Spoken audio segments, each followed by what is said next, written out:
نحمدہ صلی علی رسولہ الکریم اما بعد فاعوذ باللہ السمیع العلیم من الشیطان الرجیم۔ آج ہم انشاءاللہ سورہ قاف جس کی فضیلت کے بارے میں دو جامع ترمذی کی احادیث ہیں۔ ایک حدیث میں آتا ہے کہ جو شخص اس کی ابتدائی 3 آیات پڑھے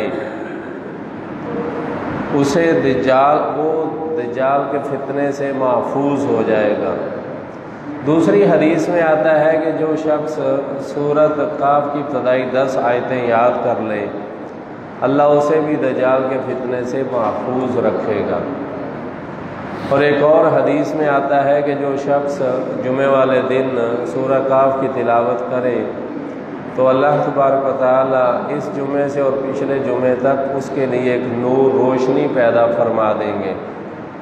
سورہ قاف اس کی 110 آیتیں ہیں۔ یہ سورت مکہ میں نازل ہوئی، 12 اس کے رکوع ہیں، 1608 اس کے کلمات ہیں، 6620 اس کے حروف ہیں۔ اگر ہم اس کی آرام سے تلاوت کریں تو آدھا گھنٹہ لگتا ہے، تو آدھا گھنٹے میں آپ سورہ قاف پڑھیں اور 66,200 نیکیاں کما لیں۔ جیسے اللہ کے رسول نے فرمایا تھا کہ ایک حرف کو پڑھنے سے 10 نیکیاں ملتی ہیں، تو جب اس کے حروف ہم دیکھتے ہیں وہ 66,620 ہے، تو پھر آپ ان کو آدھے گھنٹے میں پڑھیں گے تو کتنی زیادہ نیکیاں کما لیں گے۔ رسول اللہ صلی اللہ علیہ وسلم سے 3 سوال کیے گئے۔ پہلا سوال کیا گیا کہ یہ اصحاب کہف کون ہے؟ اس سے پتہ چلتا ہے اس دور کے لوگوں میں یہ قصہ مشہور تھا، جیسے بعض قصے آج ہمارے ہاں بھی مشہور ہیں۔ دوسرا سوال انہوں نے کیا یہ خضر علیہ السلام جو تھے یہ کون تھے؟ اور تیسرا سوال تھا ذوالقرنین کون تھا؟ حالانکہ ذوالقرنین 539 قبل مسیح میں یہ بادشاہ تھا، لیکن اس کا بھی کوئی تذکرہ ان کے ہاں موجود تھا، تو انہوں نے یہ مشکل سوال رسول اللہ صلی اللہ علیہ وسلم سے کر دیے۔ آپ صلی اللہ علیہ وسلم نے فرمایا میں کل جواب دوں گا، لیکن انشاءاللہ کہنا بھول گئے، تو 15 دن تک وہی بند رہی، جس پر انہوں نے بہت زیادہ باتیں مشہور کیں۔ اچھا، اس کی ایک اللہ تبارک و تعالیٰ کی ہر کام میں حکمت ہوتی ہے۔ جب 15 دن تک وہی بند رہی تو ہر طرف انہوں نے شور کر دیا کہ ان کو سوالوں کے جواب نہیں آئے، لہٰذا ان کے پاس علم نہیں ہے، تو سب لوگ متوجہ ہو گئے۔ جب سب لوگ متوجہ ہو گئے اور انہوں نے مشہور کر دیا کہ اللہ کے رسول سچے نبی نہیں ہے، نعوذ باللہ من ذالک، جب سب لوگ متوجہ ہو گئے تو اللہ تبارک و تعالیٰ نے سورہ قاف نازل فرما دی۔ فرمایا الحمدللہ الذی انزل علی عبدہ الکتاب وَلَمْ يَجْعَلْ لَهُ عِوَجًا۔ تمام تعریفیں اللہ کے لیے ہیں جس نے نازل کی اپنے بندے کے اوپر کتاب اور نہیں بنائی اس میں کوئی ٹیڑھ پن، اس میں کجی نہیں رکھی۔ اللہ فرماتے ہیں قرآن میں کوئی کجی نہیں ہے۔ قیماً لِيُنذِرَ بَأْسًا شَدِيدًا مِّن لَّدُنْهُ وَيُبَشِّرَ الْمُؤْمِنِينَ الَّذِينَ یعلمون الصالحات ان لهم اجرا حسنا ماکثین فیہ ابدا۔ اللہ تبارک و تعالیٰ فرماتے ہیں یہ بالکل سیدھی کتاب ہے، سیدھی اس میں باتیں موجود ہیں تاکہ لوگوں کو اسے ڈرایا جائے، مومنین کو اس سے خوشخبری دی جائے، ان لوگوں کو جو نیک عمل کرتے ہیں ان کے لیے بہت بڑا اجر ہے، ماکثین فیہ ابدا، اس میں ہمیشہ وہ رہیں گے۔ اللہ تبارک و تعالیٰ اس کے اندر یہ ذکر فرماتے ہیں۔ اس کے بعد فوراً قصہ بیان کر دیا اصحاب کہف کا۔ فرمایا حسبت ان اصحاب الکہف والرقیم کانوا من آیاتنا عجبا۔ تو گمان کرتا ہے غار والے لوگ، رقیم بعض کہتے ہیں اس بستی کا نام تھا اور بعض لکھے ہوئے کو بھی رقیم کہتے ہیں۔ تو کہا کہ یہ اصحاب جو اصحاب کہف تھے یہ غار والے لوگ تھے، اللہ کی عجیب یہ نشانی ہے۔ یہاں سے پھر وہ واقعہ شروع ہو جاتا ہے جس کو اختصار کے ساتھ ہم ایسے ہی بتا دیتے ہیں۔ یہ بھی ایک دقیانوس بادشاہ تھا، یہ غالباً 249 عیسوی میں یہ بادشاہ تھا، 249 عیسوی کے اندر یہ بادشاہ دقیانوس جس کا نام تھا، تو یہ عیسیٰ علیہ السلام کے جو ماننے والے تھے ان کے سخت خلاف تھا۔ پھر اس کا ایک وزیر تھا، تو اس وزیر کا جو داماد تھا وہ مسلمان ہو گیا۔ مسلمان ہونے کے بعد یہ دقیانوس جب اس علاقے میں آیا تو اس نے آگے اعلان کیا، اس کا طریقہ کار یہ تھا کہ یہ اپنے تخت پہ آگے بیٹھ جاتا، سب لوگ اس کو سجدہ کرتے، وہ جھک جاتے رکوع کی طرح، لہذا وہ وزیر کا جو داماد تھا وہ نہیں جھکا۔ جب اس سے بات ہوئی تو کیوں نہیں جھکا؟ اس نے واضح کہہ دیا کہ میں اس کی عبادت کرتا ہوں جس نے سب کو پیدا کیا، میں تیری عبادت نہیں کرتا۔ لہذا اس کو بڑا غصہ آیا اور اس نے کہا یہ تو بغاوت ہو جائے گی، تو لہٰذا اس نے قتل کا حکم دیا، لیکن لوگوں نے مشورہ دیا کہ ہو سکتا ہے اس کے ساتھی بھی ہوں، آپ صبر کریں۔ لہٰذا اس نے پھر اعلان کروا دیا کہ اس کے ساتھی کون کون ہے، تو لہٰذا وہ بندہ جو تھا اس کے ساتھ چند نوجوان اور مل گئے، ان کو قید کر دیا گیا۔ تو جب قید کر دیا گیا تو جس نے ان کو قید کیا تھا انہوں نے اس کو بھی اپنی دعوت پیش کی، اور یہ عام بندہ نہیں تھا، یہ حکومت کا حصہ تھا، تو لہٰذا اس بندے نے بھی ان کو رات کی تاریکی میں جیل سے دوڑا دیا، تو یہ وہاں سے بھاگ گئے۔ کون؟ نوجوان۔ جرم کیا تھا؟ اللہ کی توحید۔ بھاگنے کے بعد انہوں نے کیا کیا کہ ان کا ایک اور دوست بھی تھا جو اس علاقے میں رہتا تھا، اسے جانتا، اس کے گھر میں یہ چھپ گئے سارے۔ بہرحال اس کی تعداد میں قرآن میں بھی لکھا ہے کہ وہ 3 تھے، چوتھا کتا، وہ 5 تھے، چھٹا کتا، تو ہم کہیں گے کہ آخری لفظ ہیں قرآن کے وہ 7 تھے، 8واں کتا۔ اس کے بعد اللہ نے آگے نہیں کہا تو ہم کہیں گے وہ 7 ہی تھے، تو لہذا یہ 6 یہاں سے گئے، ایک وہ بندہ جس کے گھر رکے، اور اس کا ایک کتا تھا جس کا نام قطمیر تھا۔ یہ رات انہوں نے آرام کیا اور پچھلی رات یہ وہاں سے بھی بھاگ نکلے۔ ایک پہاڑ میں پناہ انہوں نے لی، غار تھی، وہاں یہ جا کے انہوں نے کہا تھک گئے، تھوڑا سا سو جائیں۔ اب یہ فجر کا ٹائم تھا تو یہ وہاں پر، یا صبح صادق کا ٹائم تھا، روشنی ہو چکی تھی، تو یہ غار میں سو گئے ساتوں۔ اس کے دہانے میں قرآن میں موجود ہے، اس کے دروازے پہ وہ کتا قطمیر اپنے ایسے بازو پھیلا کے بیٹھ گیا۔ اللہ کے رسول نے فرمایا نا کہ کتے کی طرح سجدہ نہ کیا کرو۔ اب کتا جب بیٹھتا ہے تو یہ اپنی پوری ذرا زمین پہ لگا لیتا ہے، اور کچھ ہمارے بھائی ہیں اللہ ان کو ہدایت دے، وہ کہتے ہیں کہ عورت کو اپنا جسم سمیٹ کر نماز پڑھنی چاہیے، وہ سجدے میں سارے بازو عورتیں زمین پہ لگا دیتی ہیں، پیٹ رانوں کے ساتھ لگا دیتی ہیں، رانوں پنڈلی کے ساتھ لگا دیتی ہیں، یہ سجدہ صحیح نہیں ہے۔ اللہ کے رسول نے اس سے منع کیا ہے، مرد اور عورت کا سجدہ ایک جیسا ہی ہے، پنڈلی ران سے الگ ہو، ران پیٹ سے الگ ہو، اور یہ بازو جو ہے یہ زمین سے اٹھے ہوئے ہو۔ بہرحال وہاں پر غار پر بھی اس کو کسی شخص نے ان کو دیکھ لیا، کسی بندے نے غار میں جب یہ داخل ہو رہے تھے۔ بہرحال قصہ مختصر، بادشاہ تک بات پہنچی۔ بادشاہ جب آیا تو یہ سوئے ہوئے تھے، دقیانوس خود آ گیا، ساتوں کے ساتھ وہ سوئے ہوئے ہیں، لیکن قرآن میں موجود ہے کہ جب وہ اندر ان کی تک جاتے تھے تو ایک ایسی ڈراؤنی آواز آتی تھی کہ وہ ڈر کے مارے سارے پیچھے بھاگ جاتے تھے۔ آخر میں انہوں نے کیا کیا کہ اسی غار کا دروازہ بند کر دیا اور ایک تختی لگا دی، ان کے اوپر ان ساتھوں کے نام لکھ دیے، احوال لکھ دیے۔ اب یہ 309 سال تک سوئے رہے۔ وہ بادشاہ مر گیا، اس کے بعد کتنے لوگ آئے، اور یہ پورا شہر عیسائی مذہب کا ماننے والا ہو گیا۔ اچھا، یہ شخص اکثر یہ کہا کرتا تھا کہ وہ بات عام ہوگی شہروں میں جس کو تم اندھیرے میں تنہائی میں کرتے ہوئے ڈرتے ہو۔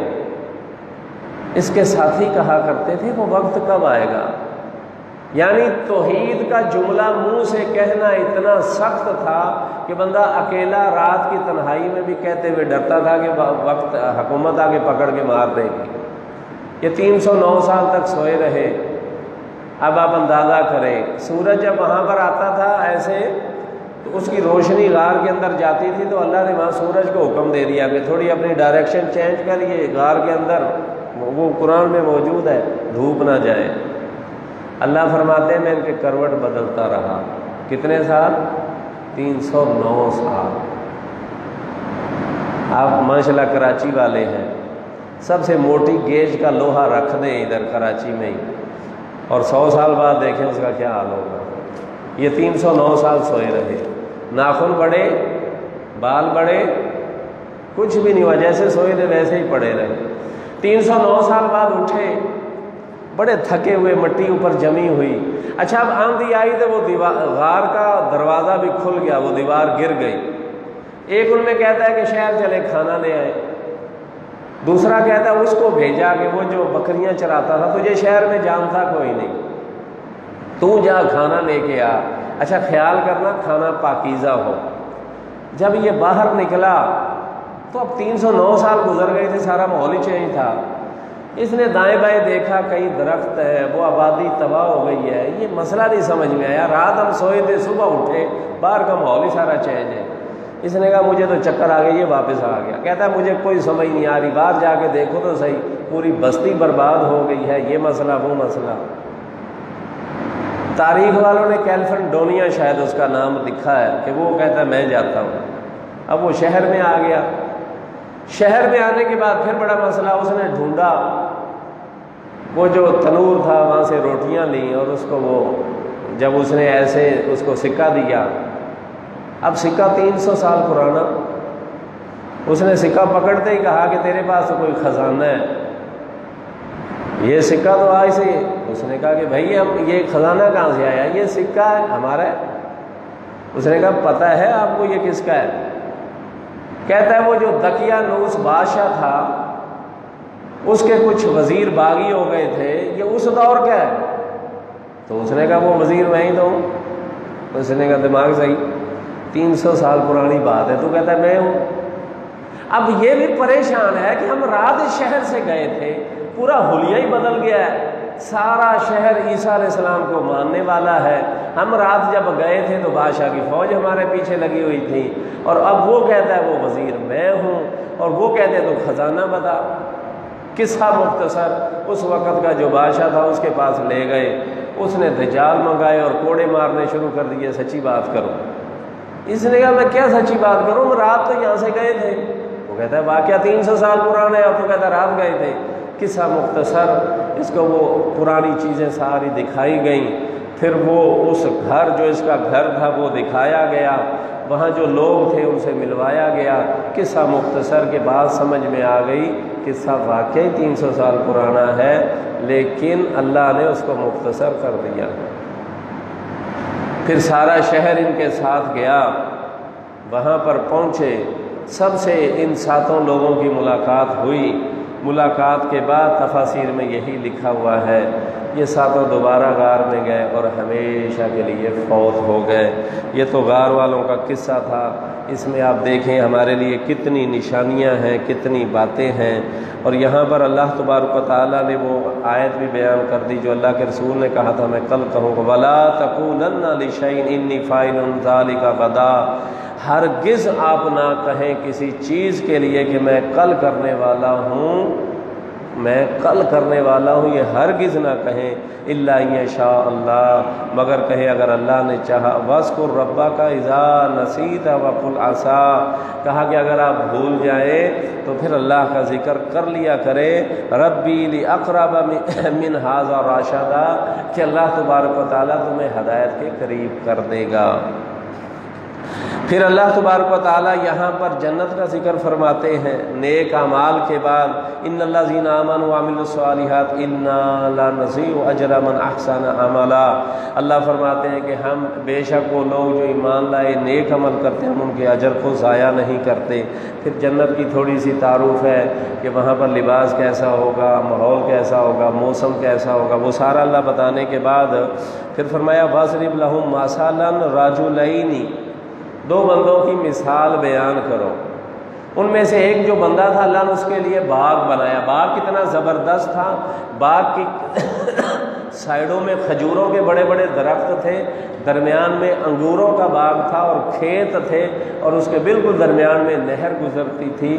پھل بڑا زبردست تھا اور بالکل ایسے ہی تھا جیسے کوئی پکنک پوائنٹ ہوتا ہے، جیسے کوئی فارم ہاؤس ہوتا ہے۔ لیکن یہ بندہ جب اس میں داخل ہوا تو یہ اللہ کو بھول گیا، کہتا ہے یہ ساری میری محنت ہے۔ ساتھی نے کہا کہ بھائی یہ اللہ تبارک و تعالیٰ نے آپ کو یہ سب چیزیں دی ہے، کہتا ہے نہیں نہیں نہیں نہیں، یہ تو ساری میری محنت ہے۔ تو پھر وہ اس سے کہتا ہے قال له صاحبہ وهو يحاوره اکفرت بالذی خلقک من تراب ثم من نطفة ثم سواک رجلا، کیا تو اس بات سے بھی انکار کرتا ہے کہ اللہ نے تجھے مٹی سے پیدا کیا اور پھر نطفے سے پیدا کیا، پھر تجھے مکمل انسان بنایا؟ لکنہ اللہ ربی ولا اشرک بربی احدا، کہتا ہے لیکن تجھے تو میرے اللہ نے بنایا اور اللہ کے ساتھ شرک نہ کر۔ ولولا اذ دخلت جنتک قلت ما شاء اللہ لا قوۃ الا باللہ، اگر تو یہ کہہ دیتا کہ ساری طاقت اللہ کے پاس ہے، اللہ کے علاوہ کوئی طاقت نہیں رکھتا، تو یہ تیرا باغ بچ جاتا، وہ باغ سارا اس کا تباہ ہو گیا تھا۔ مفسرین نے کہا کہ یہ اللہ نے مثال دی ہے معین، یہ دو شخص قوم تھے، اس کا کوئی واضح بتایا نہیں، نہ اللہ نے نہ اللہ کے رسول نے، نہ ہمیں اس میں گھسنے کی ضرورت ہے۔ بعض لوگوں نے کہا یہ بنی اسرائیل کے دو لوگ تھے۔ اب اللہ دنیا کی مثال دیتے ہیں جس کے لیے ہم سارے بھاگتے ہیں، کہتے ہیں وَاضْرِبْ لَهُم مَثَلَ الْحَيَاةِ الدُّنْيَا كَمَاءٍ، دنیا کی زندگی کی مثال ہے جیسے پانی، انزلناہ من السماء، ہم اس کو پانی کو آسمان سے نازل کرتے ہیں، فاختلط بہ نبات الارض، پانی وہ شامل ہوتا ہے زمین میں اور اس سے پھر کھیت اگتے ہیں، اور اس کے بعد فرمایا فاصبح حشیما تذروہ الرعاء، پھر فرمایا کہ وہ بڑے ہوتی ہے کھیتی اور پکنے کے بعد پھر وہ سوکھ جاتی ہے اور ہوا اس کو اڑا کے لے جاتی ہے۔ وَكَانَ اللَّهُ عَلَىٰ كُلِّ شَيْءٍ مُقْتَدِرًا، اور فرمایا کہ اللہ تبارک و تعالی ہر چیز کو کرنے پہ قادر ہے۔ انسان بھی آپ دیکھ لیں کیسے بڑا ہوتا ہے، اور اس کا آغاز کس سے؟ بارش برشی زمین میں تو کیا ہوا؟ وہ انگوری پھوٹی اور پھر درخت۔ اسی طرح ہی دو نطفوں کا اختلاط ہوتا ہے، مرد اور عورت کا، اس کی صورت میں بچہ پیدا ہوتا ہے۔ دیکھیں آپ کیسے پہلے بچپن، پھر بڑا ہوتا پھر جوان، اور جوانے کے بعد پھر بوڑھا، اور بوڑھا ہونے کے بعد پھر ختم، موت آ جاتی، چلو اس کو دبا کے آؤ۔ اللہ فرماتے ہیں المال والبنون زینت الحیات الدنیا، یہ مال اور یہ دولت دنیا کی خوبصورتی ہے، لیکن والباقیات الصالحات خیر عند ربک ثوابا وخیر املا، لیکن فرمایا کہ باقی رہنے والی جو چیزیں ہیں وہ نیکیاں ہیں جو ہمیشہ رہیں گی، اللہ اس کا بدلہ بھی بہت اچھا دیں گے۔ پھر موسیٰ علیہ السلام اور خضر علیہ السلام کا پورا واقعہ ہے۔ موسیٰ علیہ السلام تقریر کر رہے ہیں، صحیح بخاری کا واقعہ ہے۔ کسی شخص نے سوال کیا آپ سے بڑا عالم ہے؟ کہا کوئی نہیں۔ اللہ کو یہ بات پسند نہیں آئی، لہٰذا اللہ نے کہا ہاں تیرے سے بڑا ہے، ملے گا کہاں؟ جہاں دو دریا ملتے ہیں۔ انہوں نے مچھی بھون کے تھیلی میں ڈال لی اور اپنے غلام سے کہا کہ جب یہ تھیلے سے غائب ہو تو بتانا، تو جو دو دریا ملنے کی جگہ تھی وہاں مچھی غائب ہو گئی، لہذا وہاں خضر علیہ السلام سے ملاقات ہو گئی۔ پھر وہ پورا واقعہ، بچے کو قتل کر دیا، کشتی کو توڑ دیا، وہ دیوار بنا دی اور کہا مجھ سے سوال نہیں کرنا، لیکن موسیٰ علیہ السلام سے نہیں رہا گیا۔ پھر کہا ہمارے راستے الگ ہو گئے، وجہ بھی بتا دی کہ بچے کو کیوں قتل کیا، دیوار کیوں بنائی، کشتی کیوں توڑی۔ تو لہٰذا اللہ تبارک و تعالیٰ نے اس میں بہت ساری باتیں رکھی ہیں۔ اس کے بعد یہ آیت نمبر 60 سے شروع ہو رہا ہے۔ پھر آیت نمبر 83 سے ذوالقرنین، ایک بادشاہ تھا جس کے ایسے دونوں طرف میڈیاں بنی ہوئی تھی، اس لیے دو سینگوں والا اس کو کہتے تھے۔ ایک وجہ یہ تھی، دوسری وجہ اس کی حکومت مشرق مغرب دونوں میں تھی، اس وجہ سے ذوالقرنین، دو سینگوں والا۔ نام اس کا سائرس تھا، نام اس کا ذوالقرنین نہیں تھا، یہ اس کی صفت ہے۔ اتنا بڑی حکومت اور نیک شخص تھا، مشرق سے مغرب تک اس کی حکومت تھی۔ لہذا ایک دفعہ یہ مشرق میں گیا، دوسری دفعہ جب مغرب میں گیا تو ایک پہاڑ پر اس کو کچھ لوگ ملے جنہوں نے کہا یاجوج ماجوج ہمیں تنگ کرتے ہیں، تو انہوں نے تانبا پگھلا کے ان دونوں پہاڑوں کو بند کر دیا جو آج تک بند ہے، اور قیامت کے نزدیک یہ یاجوج ماجوج نکلیں گے۔ اور اتنا سوراخ اللہ کے رسول نے کہا تھا ہو گیا تھا جب اللہ کے رسول تھے، اور یہ ایسے آئیں گے جیسے ڈھلوانوں سے کوئی چیز آتی ہے اور ہر چیز تباہ کر دیں گے۔ اس کے بعد اللہ تبارک و تعالیٰ نے ایک بہت بڑی تنبیہ ہمیں کی، لہذا یہ صورت ختم ہو رہی ہے۔ کیا تنبیہ کی؟ اللہ تبارک و تعالیٰ فرماتے قُلْ هَلْ أُنَبِّئُكُمْ بِالْأَخْسَرِينَ أَعْمَالًا، کہہ دیجئے تمہیں نہ تنبیہ کی جائے اکثر اعمال کرنے والوں کے بارے میں، کثرت سے عمل کرنے والوں کے بارے میں۔ کیا ہے ان کے ساتھ؟ الذی ضل سعیہم فی الحیات الدنیا وہم یحسبون انہم یحسنون صنعا، ضائع ہو جائیں گی ان کی کوششیں دنیا کی زندگی میں جو انہوں نے کی۔ یحسبون انہم یحسنون، وہ گمان کرتے ہیں کہ ہم نے بہت نیکیاں کیں۔ اللہ فرماتے ہیں اولئک الذین کفروا بآیات ربہم ولقائہ، وہ انکار کرتے ہیں، جھٹلاتے ہیں اللہ کی آیات کو اور اللہ کی ملاقات کو۔ فرمایا فحبطت اعمالہم، اللہ ان کے اعمال برباد کر دیں گے۔ فلا نقیم لہم یوم القیامت وزنا، قیامت والے دن ان کے لیے ترازو قائم نہیں کیا جائے گا۔ ایک ہے اللہ کے حکم پہ عمل نہ کرنا، اس کو ہم سستی کہہ سکتے ہیں، اس کی توبہ ہو سکتی ہے۔ ایک ہے اللہ کے حکم کا انکار کر دینا، اس کا مذاق بنانا، اس کو جھٹلانا اور اپنے طریقے وضع کر لینا، سنت کو چھوڑ دینا، اس کی وجہ سے اعمال ضائع ہو جاتے ہیں، قیامت والے دن ترازو بھی قائم نہیں ہوگا۔ آخر میں اللہ تبارک و تعالیٰ نے ہمارا بہت بڑا مسئلہ حل کر دیا۔ اللہ فرماتے ہیں قُلْ إِنَّمَا أَنَا بَشَرٌ مِثْلُكُمْ يُوحَىٰ، کہہ دیجئے اے نبی، آپ کہہ دو بے شک میں بشر ہوں، مثلکم، تمہارے جیسا، یوحیٰ الیہ انما الہکم الہ واحد، وحی کی جاتی ہے میری طرف بے شک الہکم، تمہارا الہ ایک ہی الہ ہے۔ اللہ کی طرف سے میرے اوپر وحی ہوتی ہے، ویسے میں بشر ہی ہوں تمہارے جیسا۔ من کان یرجو لقاء ربہ فلیعمل عملا صالحا، فرمایا جو اپنے رب سے ملاقات کرنا چاہتا ہے اس کو چاہیے نیک عمل کرے۔ ولا یشرک بعبادت ربہ احدا، فرمایا وہ اللہ کے ساتھ کسی کو شریک نہ کرے۔ اب اللہ حی قیوم ہے اور ہم یہ سمجھے کہ محمد رسول اللہ بھی حی ہے، تو یہ اللہ کے ساتھ شرک ہے۔ اور محمد رسول اللہ صلی اللہ علیہ وسلم بھی بشر تھے، کیونکہ بشر کی تو اطاعت ہو سکتی ہے، فرشتے کی تو ہو ہی نہیں سکتی، کیونکہ فرشتے جنس ہی دوسری ہے، ہم اس کا مقابلہ کر ہی نہیں سکتے۔ اللہ تبارک و تعالیٰ کا جگہ جگہ حکم ہے کہ اپنے رسول کی اطاعت فرما برداری کرو، تو اگر رسول فرشتہ ہوتا تو فوراً کہہ دیتے بھائی وہ فرشتے تھے، فرشتے کی کون پیروی کر سکتا ہے وہ تو۔ اس لیے اللہ نے محمد رسول اللہ کو انسان بنایا، تمام انسانوں سے افضل بنایا وحی دے کر، اور ویسے اللہ کے رسول بشر کی طرح ہی تھے، آپ کے والدین تھے، فرشتوں کا والد نہیں ہوتا۔ کبھی سنا ہے جبرائیل علیہ السلام کے والد؟ سنا ہے کبھی؟ اچھا فرشتوں کی ڈیٹ آف برتھ بھی نہیں ہوتی، کبھی کہتے ہیں کہ وہ اس دن پیدا ہوئے، اچھا ان کی اموات بھی نہیں ہوتی۔ کبھی سنا ہے 5-6 فرشتے مر گئے ہوں گلشن جمال میں ٹرک کے نیچے آ کے، صبح صبح فوٹیج ملا ہو فرشتے مرے پڑے، فرشتے مرتے بھی نہیں ہیں، فرشتے پیدا بھی نہیں ہیں، اللہ نے ایک دفعہ بنا دیا ان کو، ان کے والدین خاندان بھی نہیں ہوتا۔ کیا ہے جبرائیل کا خاندان کیا ہے؟ ہاشمی تھے کہ قریشی تھے؟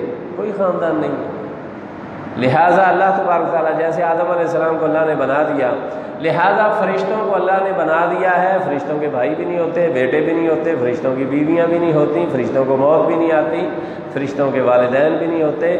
تو رسول اللہ کے والد تھے، آپ کی والدہ تھی، آپ کے چچا تھے، آپ کے بھائی تھے، آپ کے بیٹے تھے، آپ کی بیٹیاں تھیں، آپ کی بیویاں تھیں، آپ کھاتے تھے، آپ سوتے تھے، سارے وہ کام کرتے تھے جو ایک انسان کرتا ہے۔ اس کے علاوہ آپ نبی تھے، آپ پر وحی آتی تھی، آپ تمام انسانوں سے افضل تھے۔ اللہ سے دعا ہے کہ اللہ تبارک و تعالی ہمیں عمل کی توفیق عطا فرمائے۔ وقول قولی ھذا استغفر اللہ۔